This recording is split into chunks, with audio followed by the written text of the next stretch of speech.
দেখি কতটা লোভনীয় লাগছে, দেখতে সাধারণ হলে খেতে কিন্তু অসাধারণ। এক থালা গরম ভাত কিন্তু এই এক পদ দিয়ে এক নিমিষে শেষ হয়ে যাবে। নমস্কার বন্ধুরা, পুটুস কিচেনে সবাইকে স্বাগত জানাচ্ছি। আজকের নিয়ে চলে এসেছি আবার নতুন একটা রেসিপি।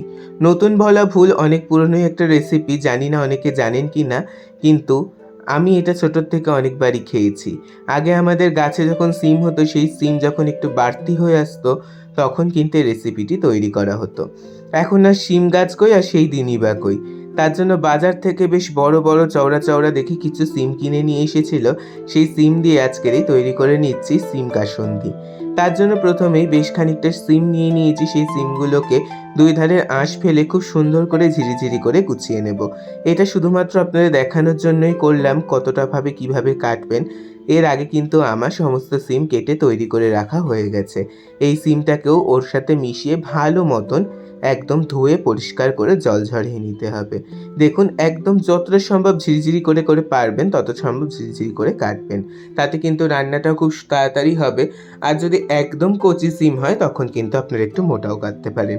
যেহেতু একটু বাড়তি সিম নিয়েছি আমি, তার জন্য সিমগুলোকে একটু ঝিরিঝিরি করে কেটে খুব সুন্দর করে ধুয়ে পরিষ্কার করে জল ঝরাতে রেখে দিচ্ছি। চলুন এবার রান্নায় চলে যাওয়া যাক। গ্যাস জ্বালিয়ে নিচ্ছি। গ্যাস জ্বালিয়ে একটি প্যান বসিয়ে দিচ্ছি গ্যাসের ওপরে। তারপরে প্যানটা ভালো মতন গরম হলে রান্নাটা কিন্তু আমি করব সর্ষের তেল দিয়ে। দিয়ে দিচ্ছি আনুমানিক 3 টেবিল চামচ মতন সর্ষের তেল। এই রান্নার সঠিক স্বাদ পেতে হলে কিন্তু সর্ষের তেলই ব্যবহার করতে হবে। খুব সুন্দর করে তেলটাকে একদম ধোঁয়া ওঠা গরম করে নিতে হবে। কারণ সর্ষের তেলের কিন্তু একটা কাঁচা গন্ধ থাকে, তাই খুব সুন্দর করে গরম না করলে সেই তেলের গন্ধটা যায় না। তেল ভালো মতন গরম হয়ে আসছে, দিয়ে দিচ্ছি ফোড়ন। 2টো শুকনো লঙ্কা টুকরো টুকরো করে কেটে দিয়েছি। দিচ্ছি হাফ টেবিল স্পুন মতন কালো জিরে, আর দিচ্ছি সামান্য পরিমাণে একটু মৌরি। এই মৌরিটা দেবেন, অদ্ভুত একটা সুন্দর গন্ধ আসে। আর দিচ্ছি 2টো কাঁচা লঙ্কা, খুব সুন্দর একটা ফ্লেভার আর ঘ্রাণের জন্য। এবার যখন ফোড়নটা একটু ভাজা হয়ে আসবে, তখন আমরা সেই ধুয়ে জল ঝরিয়ে রাখা কুচনো সিমগুলোকে দিয়ে দেব। দিয়ে স্বাদ মতন লবণ দেব। লবণটা কিন্তু একটু বুঝে দিতে হবে, কারণ সিম মুছে অনেকটাই কমে যাবে। আর আমরা যে কাসুন্দিটা ব্যবহার করব, সেই কাসুন্দিতেও কিন্তু লবণ থাকবে, তাই লবণটা একটু বুঝে ব্যবহার করতে হবে। ফার্স্টে লবণ দিয়ে সিমটাকে ভালো করে মিশিয়ে ঢাকা দিয়ে বেশ খানিকক্ষণ সময় ধরে মজতে দেব। যখন দেখব সিমটা অনেকটা কমে এসেছে আর মজেও গেছে খানিকটা, আর কালারটা হালকা ডিপ হয়ে গেছে, তখন কিন্তু এখানে আমরা ঢাকনা সরিয়ে দিয়ে দেবো সামান্য পরিমাণে একটু হলুদের গুঁড়ো। হলুদের গুঁড়োটা দিয়েও খুব সুন্দর করে সিমগুলোকে মিশিয়ে নিয়ে আবারও ঢাকা দিয়ে রান্না করব বেশ খানিকক্ষণ সময় পর্যন্ত। একদম মজে যাওয়া পর্যন্ত আমরা রান্না করব, আর মাঝে মাঝে ঢাকনা খুলে একটু মিশিয়ে দেবো যাতে নিচে পোড়া না লেগে যায়। দেখুন, বেশ খানিকক্ষণ রান্না করার পরে আমার কিন্তু সিমগুলো একদম মজে অল্প হয়ে গেছে, আর কালারটা সম্পূর্ণ চেঞ্জ হয়ে গেছে। তার মানে আমাদের সিমটা খুব সুন্দরভাবে সেদ্ধও হয়ে গেছে আর খুব সুন্দর রান্নাও হয়ে গেছে। এবার আমরা রান্নার অন্তিম পর্যায়ে এসে পৌঁছেছি। এবারে এর মধ্যে প্রয়োজনীয় জিনিসগুলো মিশিয়ে দেব। যেমন নিরামিষ রান্না করছি, আমি সবসময় বলছি নিরামিষ রান্নায় সামান্য পরিমাণে একটু চিনি ব্যবহার করলে স্বাদটা কিন্তু আরও বহুগুণে বেড়ে যায়। আবারও মনে করিয়ে দিচ্ছি, এটা কিন্তু অপশনাল, দিলে আপনাদের ইচ্ছে হয় যদি তাহলেই দেবেন, নাহলে দেওয়ার কোনো প্রয়োজন নেই। চিনিটা দিয়ে মিশিয়ে চিনিটা গলে আসলে এখানে বাজার থেকে কেনা কাসুন্দি আমি 2 টেবিল চামচ মতন ব্যবহার করছি। এই কাসুন্দিটা কিন্তু একটু টক স্বাদের হয়, তাই একটু কমই ব্যবহার করছি। আর বেশ ভালো ঘ্রাণ আছে, একটু ভালো মানের কাসুন্দি ব্যবহার করবেন, তাহলে কিন্তু খুব সুন্দর একটা স্বাদ হবে।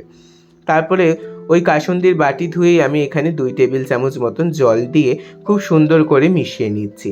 কাসুন্দির সাথে খুব সুন্দরভাবে সিমটা মিশে আসলে দিয়ে দিচ্ছি 2টো কাঁচা লঙ্কা, আর ওপর থেকে ছড়িয়ে দিচ্ছি সামান্য পরিমাণে একটু ভাজা মশলা।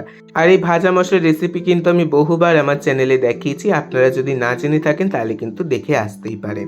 তারপরে খুব সুন্দর করে মিশিয়ে নিয়ে কিছুক্ষণ সময় একটু মজতে দেব, দিয়ে তারপরে ওপর থেকে দেব বেশ খানিকটা সর্ষের তেল কাঁচা, দিয়ে গ্যাস বন্ধ করে 5 মিনিট মতন ঢাকা দিয়ে রেখে দেবো। এতে কিন্তু সর্ষের তেলের ফ্লেভারটা সমস্ত সিমটার সাথে একদম মিশে যাবে, রান্নাটা অসাধারণ হবে। তারপরে দেখুন কিছুক্ষণ সময় পর ঢাকনাটা খুলে খুব ভালো করে মিশিয়ে নিয়ে পরিবেশন করে দিচ্ছি। দেখতে কতটা লোভনীয় লাগছে, খেতেও কিন্তু ততটাই অসাধারণ লাগবে। ঝাল, টক, নুন, একটা মিষ্টি মিষ্টি ব্যাপার, সব কিছু মিলে একটা ব্যালেন্স রান্না। আমার তো এই এক থালা ভাত কিন্তু শেষ হয়ে যায় একটুখানি সিম কাসুন্দি দিয়েই।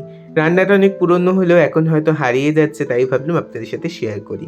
নিয়ে নিয়েছি ধোঁয়া ওঠা গরম ভাত, তার সাথে নিয়েছি সিম পাতুরি দিয়ে খুব সুন্দর করে মেখে আমি এটা খেতে খেতে এনজয় করি। আর আপনাদের বলে রাখি, নতুন বন্ধুরা যারা রয়েছেন তারা কিন্তু চ্যানেলটাকে সাবস্ক্রাইব করতে ভুলবেন না। পাশে থাকা বেল আইকনটিকে অন করে অলে করে দেবেন, যাতে আমার করা সমস্ত রেসিপির আপডেট সবার আগে আপনার কাছে পৌঁছায়। আজকের এই পর্যন্তই, আবার দেখা হবে নতুন কোনো রেসিপি নিয়ে। ধন্যবাদ। যারা এতক্ষণ ধরে রেসিপিটি দেখলেন তাদের অনুরোধ করছি একটা লাইক, কমেন্ট আর শেয়ার করে দেওয়ার জন্য। ধন্যবাদ।